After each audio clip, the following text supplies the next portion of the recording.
Hello Chassos, Jay from Pantheon Studios here. Still living in the purgatory of no webcam unfortunately, but wanted to quickly record my thoughts, and it's not really a reaction, but just sort of some initial musings on the newest chapter approved that's been announced, and sort of get out there what I think this might mean for our faction, Tau, and the game as a whole as it's going to move forward, purely thinking about it from a high-end competitive standpoint. For those of you that have come across this video and don't know me, I'm the rank 2 Tau player in Australia and top 50 in the world or something, and my YouTube channel is all about playing Tau at a competitive level and at competitive events. So if you're new here, hit the subscribe button, check out some of the previous videos that I've got. There's plenty more content to come. Quick thing before we get into the video, as with all of my other ones, sponsored by both Irresistible Force and Aussie Wargaming. Irresistible Force is a local gaming store in Logan, Queensland, have been with me since basically the start of this channel, and just love them to death.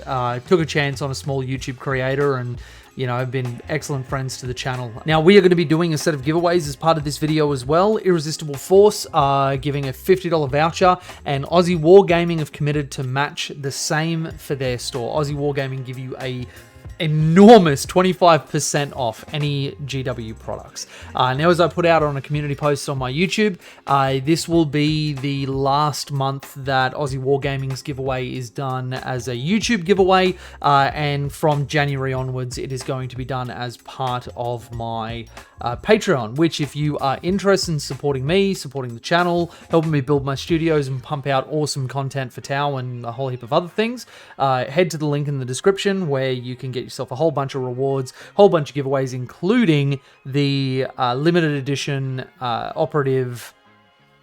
what's his name? Operative Umbral 6. So if you're interested in supporting the channel further, then head there and look at all of the awesome stuff that you can get access to. So, with all that said, let's talk about the chapter approved. Now, one of the things that I am hoping is a good sign is that they don't normally put Tau as their poster children for this sort of stuff, at least not that I've seen.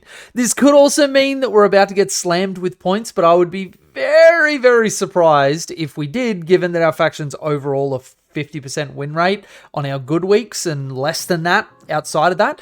And obviously the delta is quite massive. The high-end Tau players bring in good results. For example, my own personal records, if I go first, I win 78% to 85% of my games. If I go second, it's like 55 to 60% of my games. But then the low end of Tau players have a 35 to 40% win rate, which is obviously a startling number, which I guess leans to the idea that our faction is a bit more complicated than people give it credit for. We're not simply a point-and-shoot army. You really have to know how to score the game and play around people that have, you know, 5 phases, including Psychic and Fight phase, whereas we really have 2, which is movement and shooting. So, with that said, let's actually get into the chapter approved rules. So, one major caveat that I want to put on all of this, because the internet has a ridiculous habit of overreacting to every little thing that comes out without any context. We do not have points adjustments. We have not seen the balanced data slate. We have not seen the other stuff that GW is very obviously planning to bring out alongside this. And we have seen from some, not credible leaks, but people that have been correct in the past with their leaks, that GW was not happy with the reception of the last balanced data slate, that it did too little, and they're looking for some broader sweeps on this one. Now, that could absolutely not be the case, and we have another underwhelming balanced data slate, but the caveat that I want to make, the point that I want to make, is that anything I'm about to talk about, anything that I am about to show to you and muse over and whatever else, is the initial impressions of a person that does not have all the information yet. Don't be like the internet, and let's react to what we can see, get excited for what it might mean, and not go all doom and gloom without all of the relevant context. Context is so important, and if you're interested in a channel that reacts and tries to blow up the internet, my channel's not for you. This is a place of intelligent thought and critical thinking. So If you're about that, then stick around. You'll probably enjoy this. At least I hope. So, all right, as part of the Arks of Omen Grand Tournament, love the cover art, by the way. Baller as. So we have the Arks of Omen detachment, which basically means that when you take one of these, it costs 0, so you don't need to worry about your Warlord being in it or whatever else. You have a mandatory HQ slot, unless you're Imperial Knights or Chaos Knights. And then you have a mandatory 3 troops, 3 elites, 3 fast attack, 3 heavy support, or 3 Lord of Wars. And then you can fill it in with 9 other troops outside of that, 3 elites, 3 fast attack, whatever you want from any of these. So if it's red, as you can see down here, it's compulsory. If it's blanked, it's optional. And this says or. So you can have a HQ, 3 troops, and you're done. 0 CP cost. You can have a HQ and 3 Lords of War, and you're good to go. So what this is opening up is a ton of flexibility within how we build a list. Now, for my own list, I wasn't particularly using double patrol. I was using a battalion anyway, so it probably won't influence my CP for Tau specifically. But when I look at my Leagues of Atan, I definitely think that this will change how I'm looking to build lists, because I'm not paying the 3 troop tax. Like, a lot of Leagues of Atan's best units are in elites and fast attack. Or if you're playing Emir, then heavy support with the Hekaton land fortresses, though you don't tend to have points to go all 3 if you want a competitive list. Interested to see what happens with them as well in terms of points. But essentially what this does is open up for people to build a list using the models that they really want to build. And if you don't want to play troops, you don't have to.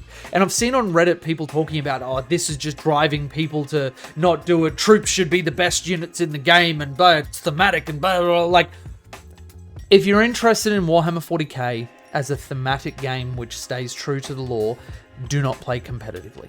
Competitive is not in any way going to regard lore or anything else. If it was, Astartes should win 95% of battles that they go into. Eldar should move so fast they can't be seen. Tyranids should, decimate... Oh, wait, they're already doing that. So what I'm getting at here is that it's giving competitive players the ability to play whatever style list they want and use the things that are best for their army. Because there are so many armies that actually don't have good troops or don't have good fast attack. And so they want to use these other things and not be bound by limited list building, I think it was. Now, obviously, this might turn into an absolute fustercluck, and we're going to be upset with it and whatever else. But one thing that I love in this, and it's the same as in D&D, I love rules that give players options. That gives players the ability to kind of build how they want to build and not feel too restrictive in the process. Now, of course, there are going to be net lists. Of course, there are going to be, point combinations that are just so efficient, so good from a data sheet perspective that they are just the best of the best. But if we keep going with the balance that we've had at the moment, then I think we are going to see some variation in lists, because we even have that right now. Not every single Tau list is the exact same. It will use a lot of the same building blocks, and that's going to happen. But even if we have 5 to 10% variability between lists, or even bigger things like, having Farsight Enclaves be good, or having Tau Sept be good, which, I don't know if Farsight Enclaves is really going to keep up after the next thing that we go to. But that's, again, I'm not really a strong Farsight Enclaves player, so I am not qualified to make that as like a definitive statement. But having a little bit of variability across what you actually use is really, really good. So that's the Arks of Omen detachment. You can also, there's some souping rules down below where you can take these friendly dudes, Battle Brothers. So Imperium can take Votan, Imperial Knights, Super Heavy Auxiliary, all that sort of stuff. If you're Gene Stealers, you can include one Brood Brothers Patrol, and if you're Thousand Sons, you can take Zinch. Now, I don't know what this is going to mean for the other armies because I don't super play into them, but I will be keeping an eye on the competitive chat for my team because there are some very, very high-ranked players of all different factions, so they'll be discussing that quite a bit, and I'll try and keep my ear to the ground on that one.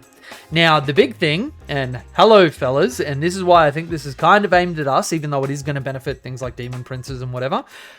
Heroic support. You pay 1 CP, and you can bypass the detachment limit to go from 1 commander to 2 within that same detachment. You can only use the stratagem once, and it says maximum of 2. That means Farsight Enclaves cannot use this to go to 3. Now, heroic support for me is very, very, very, very exciting because commanders are some of our best starter sheets, bar none. And what this will open up, especially in some of the lists that I like to run, if you were looking at my Shadow Sun video where I was talking about vertical list design, I tend to run vertical. And this will open us up to do some really, really, really good stuff. Really good stuff. And I'll go into that in just a second. Is there anything else that's really... and there's new secondary objectives coming out. Leagues of Town are getting theirs. World Eaters getting theirs. So they're obviously thinking ahead on that. Please, please, please, for the love of fuck, give Tau secondaries to go up to 15. The whole going to 12 and scoring through, like if we were scoring across 3 turns and we got 5 points each, that'd be pretty good because you miss a turn, you still get 10. That's still a respectable number, but not being able to max out at 15 means that 2 of your faction secondaries you don't take if you know that you are in a favorable matchup and it sets you up to get 100s for the round. Now, that is definitely a first world problem. That is not everybody that is doing that. But at the same time, it is a feels bad where I have come second in tournaments because I got 297 points to somebody who got 300 points across 3 games. Didn't drop a single point. It's happened to me twice. And I would really just love to be able to get 15s. Anyway, that 100% first world problems. Don't mind me. That's just a little bitch that I'm having. Let's go into my list.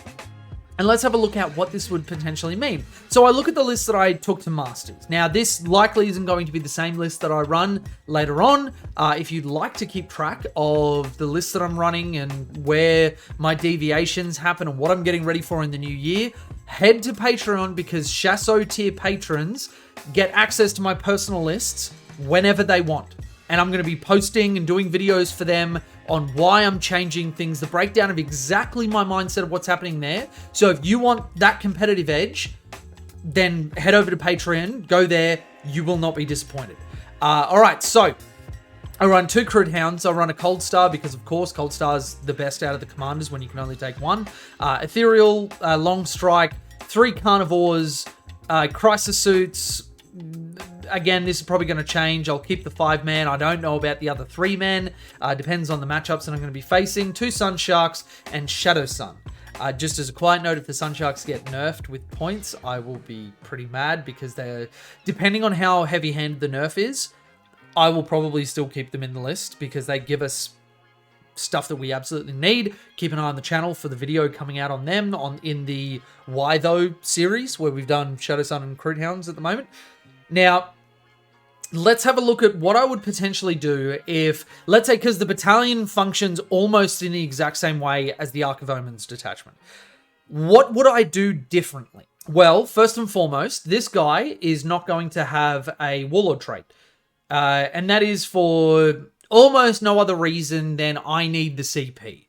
Long Strike, if I'm paying for another commander, I would not pay for his Warlord trait. Even though I like it, even though I think it's really good, especially in very, like, vehicle, monster, high toughness, heavy metas, I probably wouldn't take that. And what I would look at doing is same setup. Like, I'd have Supreme Command Detachment because you pay 0 CP for the Arks of Omens. This one refunds the CP when they're your Warlord, which Shadow Sun is, and Exemplar of the Cow Yun is so good. I will not pass this up. Then I look at, and I will keep it in Taucept. Now, there are 2 ways that we can look at going. The Crisis or the Enforcer. Now, when I look at this, there are 2 different lines of thought to take these guys. The Crisis Commander, I will take if I know that I'm in a meta, or I am more worried about hit modifiers. So, flyer heavy, Harlequins bikes, GSC bikes, basically anything Harlequins. I think the Void Weavers are -1 to hit as well. And anyway, if there's a lot of stuff that is minus to hit, and then you've also got like lightning fast from all the Eldari armies, all that sort of stuff. If I'm worried about that, the Crisis has massive value. Would I consider going 2 Cold Stars? I mean, maybe. honestly. They have a really good weapon loadout, being the only of the commanders that can take the high output burst cannon, which is just a really good way to fire, which is where the game has kind of gone. We'll have to see with points adjustments, and this is why I said at the start of the video, grain of salt the shit out of everything that you hear until we have books, in our hand, because weight of fire may not be the play anymore. If we go into a really super heavy, vehicle heavy thing, whatever else, the high output burst cannons won't have as much value, except for occasionally clearing out chaff. But anyway, so Cold Star might be on the list. Crisis to fall back and shoot, which has massive value if you were using, if I was running a list like this, where I've got 3 units of Crisis and I'm having them start on the field, if I've got them supported by a Crisis commander, I can have them run onto an objective and be like, cool, you can charge me, you'll probably eat some shield drones or whatever else, but if you can't wipe this unit, I'm going to fall back, I'm going to shoot you off the objective, and then potentially just do the same thing over and over and over again, depending on whether I've blown stim injectors or, if the drones end up dying. And there is a chance that your drones actually just dice people, because 4s are going to 4. Ask any Custodes or Harlequins player. 4s are going to 4. So Crisis Commander gets some value there, and also ignore any or all hit modifiers. Now, for any of you newer chassos, any or all means that you can pick and choose the things that you ignore. So you choose not to ignore the Marker Light +1 to hit, but you choose to ignore the -1 Dense to hit. So it means that you go, no matter what you do in the hit phase, I will be hitting on 3s. Use Lightning fast, be on Dense, do all that sort of stuff. I'm hitting on 3s, brother. So that's where the Crisis Commander has his value. Now, you can equip him very, very similarly to the Crisis suits. The other thing that I'm thinking of, and what I'm going to do is just, I'm going to pay CP here, so I'm looking at my CP thing from the perspective that I've got 1 CP. Now, I know this is pretty far out with the video, and I apologize for that. I'll find a better way to illustrate all of this. So what I'm going to look at is that I've got 1 CP after paying for the double commander stratagem. Now, what am I going to do with this? Is it a relic or is it a warlord trait? That's the next thing that we have to work out. And honestly, I don't have any good answers on that. I feel like then I could put on the Cold Star, chuck like an Onager Gauntlet on him so that he can just absolutely fuck some demons. Because when you look at the Cold Star, and I actually had been playing this a little bit wrong, I'd been playing him down. The Thermoneutronic, because he's got 4 base attacks, that would be the Onager. And the Thermoneutronic is D6 +2. So if you don't have the Onager, you add those 4 attacks to the Thermoneutronic, because this is his melee weapon. It's not like a captain from Space Marines. If he's got a power sword, you're not like, oh, no, you attack with your fists, and then if the power sword's got extra attacks, you attack with that. No, that's his melee weapon. So you make D6 +6 attacks. So you can average it at about, 9, 10 attacks? Potentially the top end of 12. With a strength 4, neg 2 damage. Which is really good. Chuck an Onager on there, you've got a monster, especially with rerolls. Anyway, and then that opens up my Crisis Commander or my Enforcer to take something like the Advanced EM Scrambler, where Demons and GSE cannot come in within 12. Really, really nice for, just absolutely demolishing deep strike armies that rely on that as their main sort of gimmick, and they have to do it elsewhere on the board. But if you've got it around a unit that you don't want charged, even if he's in the center of it surrounded by Crisis suits, they're still coming down 10 to 11 inches away. You -2 them on the charge, then all of a sudden they've got to make it can be an impossible charge, or even with +1s or add an extra D6 or whatever, they've got to roll particularly high to get in there. So really good stuff there. And then you've got the Enforcer. The other side of him is that he is incredibly tanky, innately -1 damage. He is, without having to pay for it, he's a 2-up save, and you can also chuck onto him something like the Bagel Hunter plate, and he's got add 1 armor saving throw, so he's functionally on a 1-up. You put him in cover because he's infantry, he's on a 0-up. And then each time he'd lose a wound, he's got a 5-up feel no pain, which on a commander is incredibly nice, especially one that is -1 damage as well. That goes a long way. You can also do something like a Solid Image Projection unit, which is a 4-up invulnerable just built in, and the first time you fail a saving throw, just blank it, which means that they need to hit you with weight of fire or fire multiple high damage things at you. The big benefit of the Enforcer, even though he is slower, he goes 8 inches, obviously because the commander is going to have assault weapons, he can advance, so it mitigates that a little bit. The big draw here is giving OBSEC to core units. And this means you can throw, again, in a list like this, let's say I didn't change anything at all. I chuck a 5-man with 3 drones. So that's, 5 OBSEC bodies. But even if they're matching you with OBSEC, when it's OBSEC versus OBSEC, it's just the number of models that are on that point, regardless of who's got OBSEC and don't. So even if the drones don't get it, you have 8 models on that objective. They need to match you 8 models. And if you're spreading your bases out well enough, they essentially have to kill them off, charge onto the point, and then take it over that way. But even then, Crisis can be incredibly tanky. So you go, okay, cool, 8-man OBSEC unit.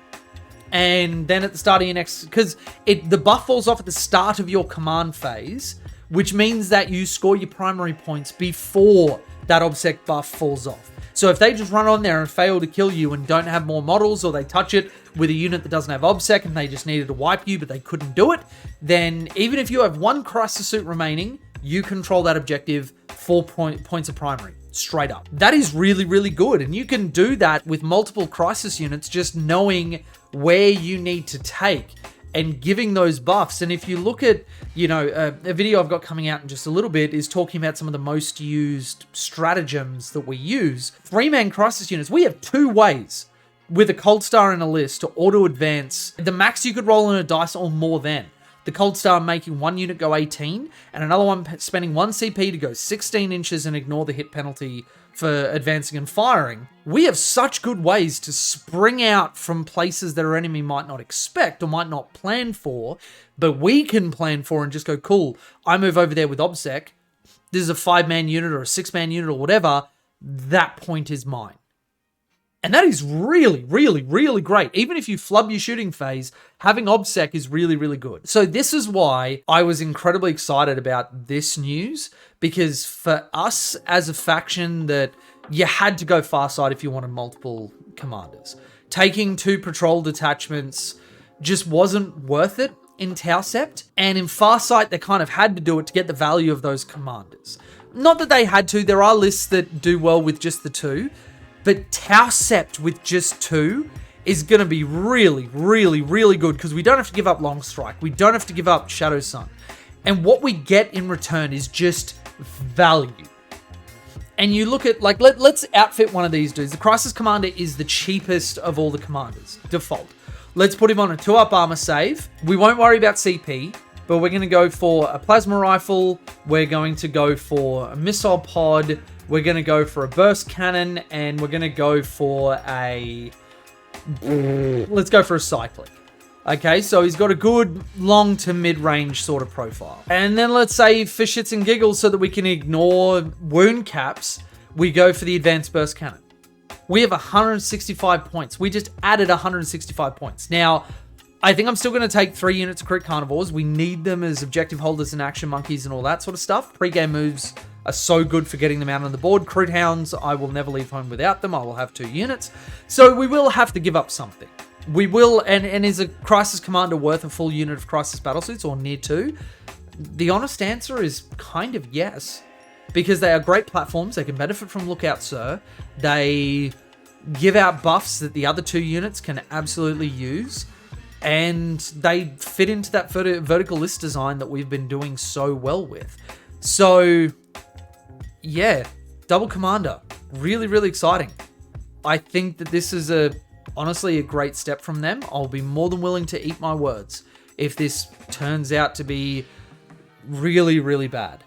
But hey, let me know your thoughts in the comments. Obviously, as I said, this is a place of intellectualism. So be nice to each other, add something constructive, and let's have actually a good conversation about where this might take us and how we will use this. Okay, and on to the giveaway portion of our video. So first and foremost, for the November giveaway, congratulations, P Spooner, for winning the voucher to Irresistible Force. I actually got some fantastic feedback from him that just like 2 days or 3 days or something after he made a purchase on there using the voucher, he had his stuff in his hand. And this is something that I've been saying for the longest time about local gaming stores and everything else. They look after you. It's not a case of, oh, we're going to ship once a week, and if you miss that window, too bad, and you're going to miss it, whatever. LGSs are the best because they actually value, you know, you as a customer. So really, really great to get that feedback from him. We are doing a giveaway of $50 from Irresistible Force and a giveaway of $50 from Aussie Wargaming. And to be eligible for this, it's the same terms as all of the other ones. You need to be subbed to the channel. You need to like the video and pop a comment down in the comment section. Now, what I want to hear from everybody is your favorite moment from your Warhammer 40k games. Can be competitive, can be casual, whatever. Please keep it short because I've only got so much time.